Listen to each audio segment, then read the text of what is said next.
파주신문 김수현TV 시청자 여러분 안녕하십니까. 우리 김수현TV에서는 다가오는 2020년 4월에 치러지는 국회의원 선거를 맞아 출마할 것으로 예상되는 분들을 모시고 정치인으로서의 생각과 파주의 현안, 비전을 들어보는 순서를 마련했습니다. 오늘은 그 첫 번째로 파주 갑 선거구의 자유한국당 당협위원장이신 박용호 위원장님을 모시고 평소의 생각과 향후 비전을 들어보겠습니다. 어서 오십시오, 위원장님. 네, 안녕하세요. 네, 안녕하세요. 네. 먼저 시청자들의 이해를 돕기 위해서 박미주 교수님께서 박용호 위원장님의 프로필을 간략하게 말씀해 주시겠습니다. 박미주 교수님. 위원장님 안녕하세요. 네, 안녕하세요. 네. 네, 시청자들의 이해를 돕기 위해서 박용호 위원장님의 그 양력을 제가 잠깐 분석을 해왔습니다. 학력 및 양력으로는 경기도 파주시 탄현면 대동리 출신이시고 만 55세세요. 탄현초등학교, 문산동중학교, 국립구미전자공업고등학교, 서울대학교 공과대학 전자공학과 학사이시고 서울대학교 대학원 전기공학부 석사이세요. LG종합기술원 책임연구원을 역임하셨고 GNC텔링크 대표이사를 역임하셨어요. 그리고 서울창조경제신센터 센터장님을 역임하셨고 대통령 직속 청년위원회 위원장 장관급을 역임하셨어요. 현재 자유한국당 파주시 갑 당협위원장님이시고 자유한국당 중앙당 국가정상화특별위원회 위원이시고 여의도연구원 차세대 브랜드위원회 고문님이시고 한반도 선진화재단 청년정책연구회 회장님이시고 자유한국당 경기도당 정책개발부 부부문장, 자유한국당 중앙당 디지털정당위원회 부위원장, 한국비즈니스포럼 대표님이세요. 수상경력으로는 경기도교육청 효자상, LG전자 신LG인상, 최우수 연구원상까지 대한민국 철탑 산업훈장상을 수상하셨고 미주 한인재단 자랑스러운 한국인 대상을 수상하셨습니다. 정말 굉장한 프로필을 갖고 계셔요. 위원장님, 진정한 마음으로 소통하며 혼신의 힘을 다해서 문제를 풀어내는 참된 일꾼이 되고 싶다라는 소명으로 출마를 결정하셨다고 들었습니다. 네, 그렇습니다. 잘 들었습니다. 박미주 선생님 수고하셨습니다. 위원장님, 제가 아는 바로는 그 박용호 위원장님은 이제 그 말 그대로 찢어지게 이제 가난한 집에서 태어나서 이 공부 하나로 그 성공 스토리를 읽어온 어떤 수재 스타일이시고 과학기술을 전공하신 분인데 이 정치라는 그 험난한 길에 들어선 동기라든가 좀 이런 것들이 좀 궁금했는데 네, 어떤 과정이 있었던 겁니까? 네, 아까 박 교수님께서 저의 이제 간단한 양력을 말씀 주셨던 것처럼 어떻게 보면은 이공계생으로서의 길 그리고 또 창업자로서의 길을 이렇게 걷고 있다가 우연한 기회에 이제 정부 쪽에 가서 일하게 됐습니다. 서울창조경제혁신센터장하고 대통령직 청년위원장 일을 하면서 정부 정책이 돌아가는 것을 이제 중앙에서 경험을 하게 되었었고 그러다가 이제 박근혜 대통령께서 탄핵되시면서 이제 저도 이제 어쩌다 공무원이 된 직위를 이제 다 이렇게 마치게 됐고 그리고 마침 또 이제 고향 파주에서 마침 또 지방선거가 있는 때여가지고 우연한 기회에 많은 분들의 또 격려가 있었고 또 저 나름대로는 이 길을 가야 될까 지금 우리 김수현 기자님 말씀하신 것처럼 이 길을 가야 될까 또 가야 되는 건가 고민이 많이 됐을 때 2018년 1월 1일 지금도 날짜를 기억합니다. 2018년 1월 1일 제가 중학교 때 그렇게 소풍을 많이 다니던 화석정을 새벽대 방문을 했습니다. 문산동중학교 야간을 다니면서 화석정이나 자운서원으로 소풍을 많이 갔었는데 화석정에 가서 이율곡 선생님하고 좀 대화를 하고 싶었습니다. 그 오래전에 한 450년 전에 이율곡 선생님께서는 이 국난의 때에 조선의 어려움을 예측하시고 그렇게 큰 목소리로 10만 양병설을 주장하시고 또 각종 상소문을 울려서 문제를 해결하시려고 그렇게 애를 쓰셨는데 저에게 그런 말씀 주시는 것 같았어요. 나라가 많이 힘들고 어려운데 너 파주에 나의 까마득한 후손 바꾸는 지금까지 꽃길을 걸었다고 생각을 한다. 지금도 그 길을 걸을 것이냐. 이런 질타를 하시는 것 같아서 힘들지만 여야를 떠나서 파주가 잘 되고 대한민국이 바로 서는 일에 저도 한번 지팡이를 들고 그 광야의 길을 같이 가겠습니다 하고 이율국 선생님께서 주신 질타에 힘을 입어서 이 광야의 길을 걷게 됐습니다. 네, 이게 네. 아주 이 전형적으로 이 교과서적인 답변을 좀 하시는. 그런데 사실입니다. 사실 저에게 그런 동기부여 내지는 하여튼 힘을 좀 실어주신 분이 율곡 이 네. 선생님이십니다. 예. 네, 그 데이비드 이스턴이라는 사람은 이제 정치를 네. 그 사회적 가치의 권위적 배분이다라고 이렇게 정의를 한 바가 있습니다.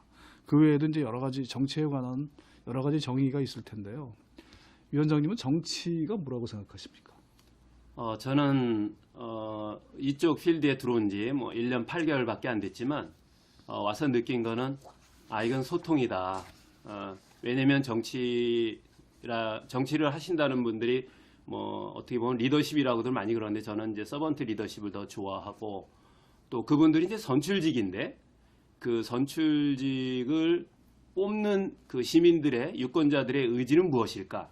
그것은 소통해서 시민들이 또 유권자들이 원하는 정책을 만들어내고 또 어려운 일이 있을 때 같이 소통할 수 있는 그런 사람들이 정치라는 생태계에 있어야 되고 정치라는 것은 결국에는 시민들과 또 국민들과의 소통이 아닐까 저는 그렇게 감히 생각합니다. 네. 네. 그 위원장님께서는 이제 SNS에 뭘 게시를 한다든가 또는 평소에 발언을 보면 아주 온건하고 합리적으로 보여지는데요. 그 이제 위원장님이 소속된 자유한국당이라는 당의 현 주소는 그 당 소속의 김진재 의원님이 이제 엊그저께 말한 대로 존재 자체가 민폐다 할 정도의 평가를 받고 있고 또 퇴행적이고 수구적인 행태를 보일 때도 많습니다. 일반적인 평가인데요. 그렇다면 위원장님처럼 이렇게 온건하고 합리적인 분들이 그런 정당과 함께하기에는 좀 어려움이 있지 않나 이런 부분은 어떻게 생각하세요? 저는 아까 말씀드렸듯이 2년의 세월 동안 2년이 좀 안 되는 세월 동안 중앙 정치에서 오랫동안 국회의원 하신 분들도 배웠고 또 정부에서 일할 때는 장차관이나 뭐 청와대 식구들하고도 일 많이 하면서 그런 쪽에 가서 일하시는 분들은 자기 소신과 또 역량 또 옳지 않은 모습에 대해서는 당이나 어떤 이념을 떠나서 올곧게 자기의 길을 갈 수 있는 그런 이미지의 사람 또 그런 사람들이 이제는 필요한 시대가 되지 않았나 싶습니다. 보수든 진보든 또 여든 야든 이런 상황에서 그 당의 정책에 의해서 좌지우지되는 것보다는 좀 시민들의 그런 보편적인 가치에 이렇게 좀 같이 소통할 수 있고 보편적 가치 눈높이에 맞춰질 수 있는 그런 인물들이 그런 사람들이 이제는 이런 정치 생태계에 와서 이제 좀 더 그렇게 정화돼 가지 않을까 이렇게 기대를 하고 있습니다. 네. 그러니까는 위원장님처럼 그런 분들이 좀 많아지면 네, 자유한국당도 변화시킬 것이다. 네 자유한국당만이 아니라 더불어민주당도 그렇고 네. 또 다른 당도 제가 봤을 때는 다 거기서 거긴 것 같아요. 그래서 다들 변화가 필요하고 그러기 위해서는 정말 이 심지가 올곧은 사람들이 정말 그런 부패와 타협하지 않고 그런 불공정함을 정말 몸을 바쳐서 해결하려고 애를 쓰는 그런 정말 심지가 곧은 사람들이 이제는 이 필드에 이 생태계에 있어야 되지 않을까 그런 첫걸음을 좀 내딛고 싶습니다. 네. 지금 마음 변화지지 마시고 네. 꼭 그렇게 그 정치가 변화되기를 바라겠습니다. 예, 나중에라도 혹시 제가 허튼 길 가고 있으면 우리 김순현 대표님께서 그냥 구두짝 들고 오셔가지고 제 등짝을 예, 정신 차리라고 해주십시오. 네. 네. 파주에 이제 여러 가지 현안이 많이 있습니다. 위원장님 보시기에 이제 가장 큰 현안은 무엇이고 그 해법은 또 무엇이라고 생각하십니까? 또 네. 파주와 관련돼서 꼭 필요한 법안이나 또는 네. 마련돼야 될 제도가 있다면 어떤 것이 있을까요? 네. 지금 파주가 이제 국회의원 선거구로는 이제 2개 선거구로 되어 있습니다. 갑 지역하고 을 지역에서 저희가 있는 갑 지역에서 지금 가장 큰 현안은 어떻게 보면은 고향 창릉 3기 신도시 이슈가 가장 큽니다. 저도 오랫동안 고향을 떠나 있다가 이렇게 파주에 와서 보니까 지금 운정 3지구가 약 200만 평이 준비가 되면서 한 4만여 세대가 지금 이제 들어서려고 털을 닦고 있거든요. 지금 현재 운정에 들어와 있는 게 한 4만 7천여 세대, 지금 향후에 들어와야 될 게 4만 2천여 세대, 그래서 한 8만 9천여 세대 정도가 이제 우리 운정 신도시, 교화 신도시에 이제 들어오게 되는데, 지금 운정 3지구가 아직 입주가 안 된 상태죠. 이제 터닫기를 하고 있고 이제 아파트를 지으려고 하고 있는 이런 상황에서 서울에 더 가까운 고양시 창릉에 거의 같은 면적의 같은 규모로 한 3만 8천 세대 정도 아파트가 들어서게 됩니다. 저도 승용차나 오늘처럼 경의중앙선이나 뭐 각종 대중교통 버스를 이용해서 서울을 오가면서 느끼는 건데, 서울에서 이렇게 집인 이제 파주로 이렇게 내려오려고 보면은 교통이 너무 불편합니다.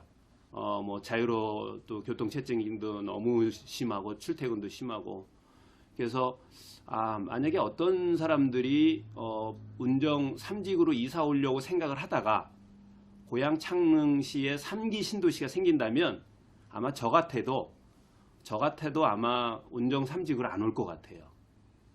고양시 창릉 그 3기 신도시로 갈 것 같아요. 왜냐면 서울에서 가깝고 구파발 해서 택시로 갈 수 있는 거리고 북한산 밑에 공기도 좋고, 근데 저는 그건 정책적으로 잘못됐다고 생각합니다. 제가 국토부에도 많이 이제 이야기를 했었는데, 운정 3지구 신도시가 완성되지 않았고, 또 운정 2기 신도시에 정부에서 약속한 교통, 교육 문제, 환경 문제들이 해결되지 않은 상태에서 창릉 3기 신도시 만드는 것은 파주에 아파트 미분양 무덤을 만드는 아주 졸속 정책 중에 하나다라는 게 가장 큰 문제고, 두 번째는 이제 교통 문제로 인해서 GTX-A가 이제 우리 운정 신도시까지 들어오는 데 있어서 좀 안전하지 않은 코스를 걷게 되는 것에 대해서 시민들께서 많이 또 불편해하십니다. 그 문제를 해결하기 위해서도 우리 국토부랑 많이 이야기를 하고 있고, 물론 조속히 착공이 돼서 빨리 교통 문제 해결해야 되는 이슈고, 파주 을 지역까지 통틀어서 보면은 일자리 문제가 세 번째로 또 이야기가 될 수 있을 것 같습니다. 일자리 문제는 뭐 대한민국 전체의 문제인데, 또 우리 지역의 파주에서도 굉장히 좋은 많은 분들이 일자리가 없어서 서울까지 고양시까지 그 어려운 출퇴근 거리를 가야 되고, 또 간다 하더라도 그렇게 좋은 일자리도 없는 상황. 그래서 그런 일자리를 좀 자족시킬 수 있는 파주 센트럴밸리 같은 데를 4차 산업혁명 뭐 국가 산단으로 만든다든지, 또 이 통일동산 주변에 어떤 테마파크가 들어오면서 많은 일자리가 좀 생길 수 있도록 이 자족 기능, 이런 좀 더군다나 또 LG 디스플레이가 이렇게 어려운 상황인데 LG 디스플레이를 좀 잘 도와서 일자리가 많아지게 한다든지, 아니면 백업할 수 있는 그런 대기업들을 유치할 수 있는 이런 노력들이 필요하다고 봅니다. 그래서 3기 신도시 문제, 교통 문제, 일자리 문제가 지금 큰 문제 중에 꼽아본다면 한 3가지 정도를 먼저 꼽을 수 있을 것 같습니다. 지금 세 가지의 지금 위원장님의 그 비전을 듣고도 굉장히 좋아질 파주가 기대가 되기도 합니다. 향후 지금 국회의원이 되신다면 파주를 어떻게 변화시킬 것인지 그 비전 좀 보여주시죠. 먼저 국회의원이라는 정의를 한번 들여다보면요, 국회의원이라는 사람들이 모여있는 국회는 사실 뭐 잘 아시는 것처럼 상권 분립에 의해서 행정부의 건강한 견제 역할을 해야 되고, 정책의 잘못 가는 방향에 대해서는 국민의 목소리를 대변해서 정책이 제대로 자리를 잡아갈 수 있도록 해야 되는 그런 역할을 해야 됩니다. 그래서 먼저 국정의 파트너로서 역량 있는 역할을 해내야 되는 게 먼저 국회의원의 역할이고, 그다음에 두 번째는 이제 지역에서 나타나는 그런 민원이라든지 또 지역 발전을 위한 어떤 큰 그런 그림을 그리는 데 있어서 국회의원이 그 역할을 해야 된다라고 생각을 합니다. 그래서 먼저 그 지역 발전 측면에서만 본다면 파주가 정말 그 고치고 수정해 나가야 될 부분들이 많습니다. 문산이나 금천 같은 경우는 구도심이다 보니까 전통시장도 굉장히 침체되어 있고, 이제 교통 약자들도 이곳저곳에 많이 계시고, 혼자 사시는 독거노인분들에 대한 복지 문제도 있고, 또 이게 이제 좀 북쪽에 편중돼 있다 보니까 파주가 북쪽에 있다 보니까 이제 교육 문제나 어떤 발전에 있어서도 국가적으로도 많이 제재가 있었죠. 수도권 뭐 이렇게 지역이다 해서도 제재가 있고 또 군사 보호구역이다 해서 제재가 있고 그런 측면에서는 파주가 굉장히 많은 손해를 봤습니다. 그런 문제들을 적극적으로 정말 시민의 그 일꾼이 돼서 앞장서서 국방부도 설득시키고 청와대도 설득시키고 같은 부처도 설득시키고 공무원들하고 같이 그런 일을 또 만들어내는 파트너 역할을 정말 그 운동화가 닳도록 뛰어다녀야 되고 그러면서 제대로 못할 때는 아까 말씀드린 것처럼 시민들께 정말 신발짝으로 등짝이도 좀 맞아가야 되고 소통하면서 적극적인 그런 문제를 해결해야 된다고 생각합니다. 지금까지 많은 정치인들께서 열심히 잘 해오셨는데 이제 후배들도 또 열심히 더 잘하도록 하겠습니다. 네, 위원장님 정말 어려운 시간 내주셨는데요. 끝으로 저희 파주 시민들에게 하시고 싶은 말씀 있으시면 부탁드리겠습니다. 예, 파주시가 가지고 있는 그런 좋은 장점들이 많이 있습니다. 신도시가 들어서면서 생겼던 그 도시, 운정, 교화, 뭐 우리 문산이나 금천에도 이제 그 약간 도시화 성향이 나타나고 있는데 또 파주가 가지고 있는 아주 좋은 또 농업지대가 있습니다. 그래서 도농 간의 이런 협력에 의해서 파주가 남들이 갖고 있지 않은 그런 장점을 살려낼 수 있고요. LG가 들어와 있기 때문에 좋은 일자리도 만들어질 수 있는 아주 좋은 상황입니다. 그래서 이런 4차 산업혁명의 어떤 국가산업단지를 유치해서라도 대한민국의 중심으로서 그 역할을 감당해야 되고 또 통일을 대비할 수 있는 굉장히 좋은 도시입니다. 그래서 파주 시민 여러분, 저희 정치 후보생들 열심히 일하겠습니다. 믿고 응원해 주십시오. 잘못할 때는 과감하게 질책해 주십시오. 정말 진정한 일꾼의 모습, 일하는 일꾼들의 모습을 저희들이 한번 보여드리겠습니다. 고맙습니다. 네, 수고하셨습니다. 끝으로 이제 뭐 갑작스럽게 마련된 질문인데, 네. 오늘 이제 이렇게 페이스북 중계를 한다고 하니까 어떤 이제 시청자분께서 이걸 꼭 좀 물어봐 주십사 하고 부탁을 했습니다. 그러니까 박영호 위원장님이 파주에 꼭 필요한 법안이 과연 있다면 몇 개나 있는지, 또 파주를 위해서 개정돼야 될 법안이라든가 이런 거에 대한 어떤 상식이나 지식 이런 걸 묻는 분이 계셨어요. 그런 데 대한 혹시 준비는? 네, 파주가 아까 말씀드렸던 것처럼 파주가 그동안 그 군사보호지역으로서 이렇게 억압되어서 발전이 더디게 된 것에 대해서는 지금 정부에서 이미 또 여당에서 만들어낸 법안인데 수도권에 있는 그 지역에는 좀 많이 아직도 제재가 가해지는 그런 법안들이 만들어졌어요. 오히려 그런 것들은 다시 개정을 해서 파주가 그동안 군사보호지역으로서 받았던 그런 어떻게 보면 좀 불이익을 다시 이렇게 제대로 정상화시킬 수 있는 그런 게 좀 필요하고요. 그 다음에 운정 신도시가 만들어지면서 또 서울과의 그런 교통 문제는 정부가 또 약속한 것들이기 때문에 그런 것들도 또 개선이 돼야 되고 또 우리 파주가 가지고 있는 이런 장점인 이런 농업에 대한 농산물 이런 것들도 지역에서 잘 소진될 수 있는 그런 조례도 그렇고 국가에서 지원해주는 법안들도 많이 개선이 돼야 되고 저는 또 환경 문제도 관심이 많습니다. 파주에 보니까 산업단지하고 주거단지하고 막 믹스되어 있는데 막 혼재되어 있는데 좀 산업단지는 산업단지 쪽으로 주거단지는 깨끗한 주거단지 쪽으로 이렇게 분리돼서 될 수 있는 그런 법안들도 저희가 제대로 좀 다시 한번 정비를 하고 싶습니다. 네. 뭐 갑작스럽게 질문을 드렸습니다. 네, 괜찮습니다. 수고하셨고요. 오늘 김수현 TV에서는 2020년 총선 출마 예상자 연쇄 인터뷰 첫 순서로 자유한국당 파주 갑 당협위원장님이시죠. 박영호 위원장님을 모시고 지역 발전에 대한 비전이나 평소 정치에 대한 생각을 들어봤습니다. 오늘의 인터뷰가 지역 시민들의 선택에 조금이나마 도움이 되었으면 하는 바람에서 시작을 했습니다만 평가는 시청자 여러분들께서 하실 것이라고 생각합니다. 오늘 좋은 말씀 들려주신 박영호 위원장님 나와주셔서 감사합니다. 네, 함께해서 고맙습니다. 감사합니다. 네, 박민규 교수님 수고하셨습니다. 네, 고맙습니다. 네. 예. 이상으로 김수현 TV 총선 주자 연쇄 인터뷰를 마치겠습니다. 감사합니다.